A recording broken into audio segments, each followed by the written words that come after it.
My son called and said, "Why are you asking for $7,000 for a settlement?" I was shocked by the call. Apparently, his wife caused an accident while driving, injuring the other party.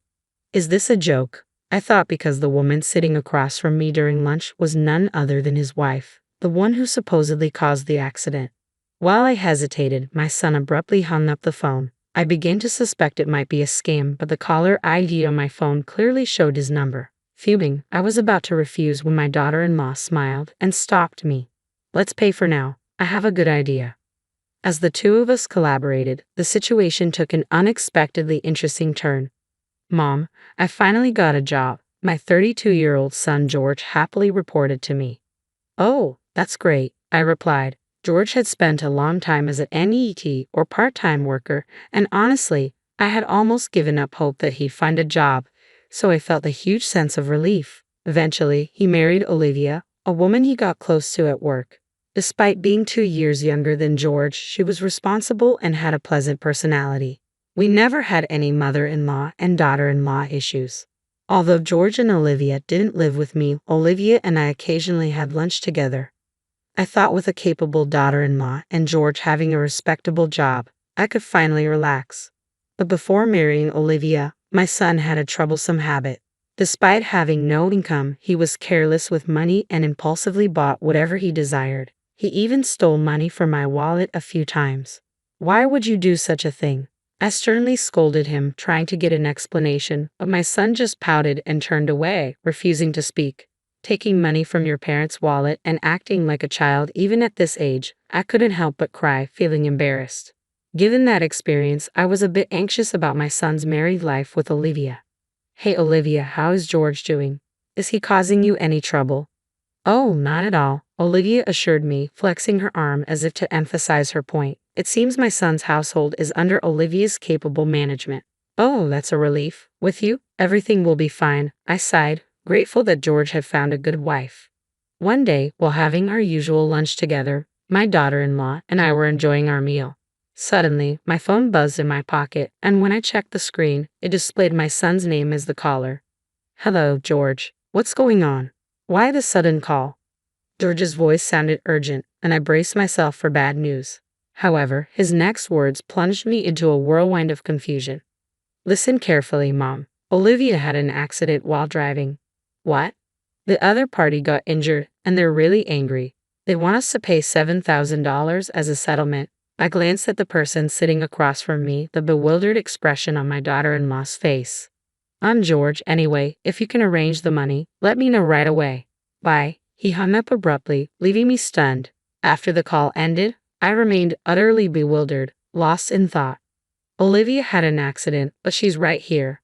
I wondered if my son had misunderstood something, yet there was an odd tension in the air. "Mom, are you okay?" Olivia, wearing a puzzled expression, asked about the call from George. "I don't fully understand, but it's serious. George claimed that you had an accident." "What?" I was completely overwhelmed by the situation and desperate to come up with money. Olivia calmed me down and listened to my story. Not sure what George is talking about, she then rested her chin on her hand, deep in thought. "Perhaps we should suspect a scam," Olivia suggested, but that voice was undoubtedly George's unless he suddenly caught a cold and sounded different. He seemed fine this morning. If it's not him, then who? The phone number displayed on my mobile matched George's. Olivia and I exchanged puzzled glances, both lost in contemplation. After all, if you hadn't been in an accident, then that $7,000 settlement demand must be a lie. What could such a large sum be needed for? "I don't fully understand George's spending habits either," Olivia sighed. "Well, when you see his room, maybe he'd waste it on something trivial," Olivia explained. "What do you mean?" I asked. Olivia then shared details about George's recent behavior, and my anger flared up. George did that? Unbelievable. I won't stand for it. I grabbed my phone intending to call George and give him a piece of my mind. But Olivia gently stopped me with a smile. "No need. Let's pay first." "Why?" "I've got a plan," Olivia said, her eyes twinkling. Hearing her revenge scheme for George, I couldn't help but grin. "That sounds intriguing. Let's teach him a lesson." "Exactly. It's time to put him in his place," Olivia declared, and so Olivia and I joined forces, ready to leave George speechless. 3 hours later, I pretended to be deceived and called my son back. I've got the $7,000 ready. Let's meet in person for the exchange. Wait a minute, I said to wire the money. George insisted. No, it won't work that way. Nowadays, banks scrutinize large wire transfers. It's more reliable to hand it over directly. Okay, where should we meet? I specified the meeting location and prepared a paper bag with the $7,000. Sorry for the wait, my son appeared awkwardly, accompanied by an unfamiliar man. Who's this? I'm James. I'm the one his wife hit with her car, the man claiming to be the accident victim. James had a rugged face with visible scars. However, those scars appeared old and not recent. Moreover, it was evident that he wasn't an ordinary person. George grinned, relieved. Good, he brought the money. Hand over that $7,000 to me. Before that, I have a question. I glanced between the alleged victim and George. Our apologies for any inconvenience caused by Olivia. Could you provide details about the accident? Come on, does it really matter? George interjected. It does. We might be eligible for insurance compensation, and we need to understand what happened. James narrowed his eyes at me, looking annoyed. Look, I was suddenly involved in the accident, so I don't remember the details. Yeah, I wasn't with Olivia, so I'm not sure, George added. Isn't that strange? How could both of you know that she caused the accident in that state? I placed my hand on my hip and tilted my head, feigning curiosity. Wait, could it be that surveillance cameras or dash cams captured the incident? If so, could you show me the footage? Listen, lady, you've been nagging incessantly. Are you suggesting I'm lying? The self-proclaimed victim's low voice carried a threatening tone. Although I felt fear, I couldn't back down now. I don't want to assume you're lying. I'm simply asking for evidence if you have any. Summoning my courage, I continued to lock eyes with James. In the midst of our standoff, my son interrupted our conversation. Mom, stop it. Enough, enough. Just hand over that $7,000. His face clearly showed fear. Yeah, right. There's no evidence after all. I didn't cause any accidents, Olivia said as she appeared unexpectedly. George was utterly shocked by her appearance. Olivia, why are you here? He stammered. I didn't mention it, but when you called me, Olivia was having lunch with me, George stammered. That's absurd. I didn't hear anything. As my son retreated nervously, both Olivia and I closed in on him. Why lie and make your mom prepare $7,000? The jig is up. Surrender, Olivia demanded. We decided to present evidence to corner him. Actually, Olivia and I went to their house together to uncover George's misdeeds. While my son was away, we searched his room and found evidence of various wrongdoings. First, this is a loan agreement for debt, I said, holding up the document. It stipulated that if he didn't repay the borrowed $7,000 within a month, he'd have to pay additional delay damages. However, the amount was substantial and not from a reputable financial institution. I turned my attention to the person next to George. She wasn't involved in any accident, so who are you? James chuckled. Yes, I'm caught. As expected, the man claiming to be the accident victim was actually a debt collector who had lent money to my son. Your son asked for my help in securing the $7,000. Pretending to be the victim seemed like a good idea, but it's clearly not working. While James found it amusing, my son looked apologetic and shrank back nervously. So, you already know why your son borrowed $7,000, right? James continued. Yes. When I saw my son's room, I was speechless. I showed a photo of George's room taken with my smartphone. The room was filled with an overwhelming number of anime character dolls.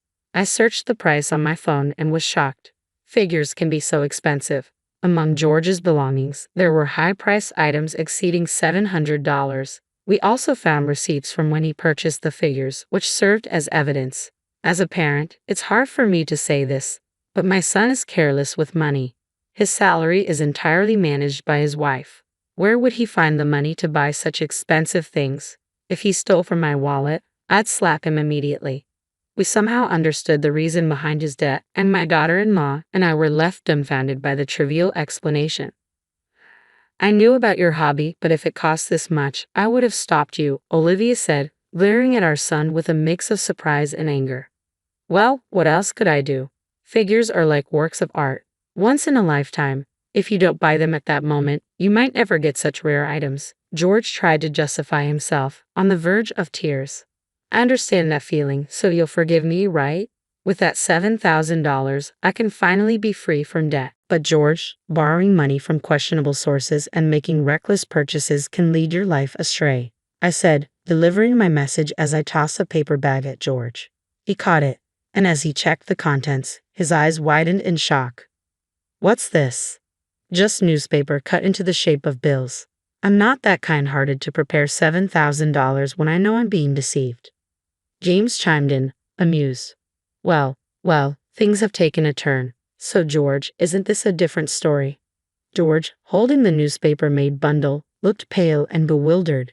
Hearing James's voice, he trembled. Olivia was furious with my son too, using my name to swindle money from my beloved mom. I can't believe it. I'm divorcing you, she declared. And I'm considering severing our family ties, I added. George stammered. Wait, both of you. Despite George's tearful pleas, Olivia and I shook off his grasp and left the scene. Behind me, I heard George sobbing while James burst into laughter.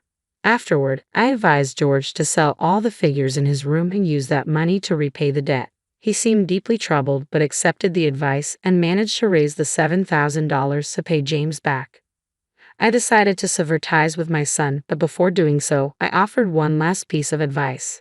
From now on, live an honest life.